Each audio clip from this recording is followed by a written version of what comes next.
আমরা আজকে একটা খুব মজার খেলা খেলবো। কি খেলা বলো তো? হ্যাঁ, এই যে আমার হাতে কি আছে? ছাতা।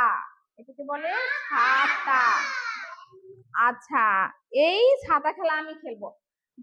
তো আমি যখন ছাতাটা এরকম ঘোরাবো, যখন আমি এরকম করব, হ্যাঁ, আবার যখন এরকম করব, গুড, তারপরে যখন এরকম নাচবো, হ্যাঁ।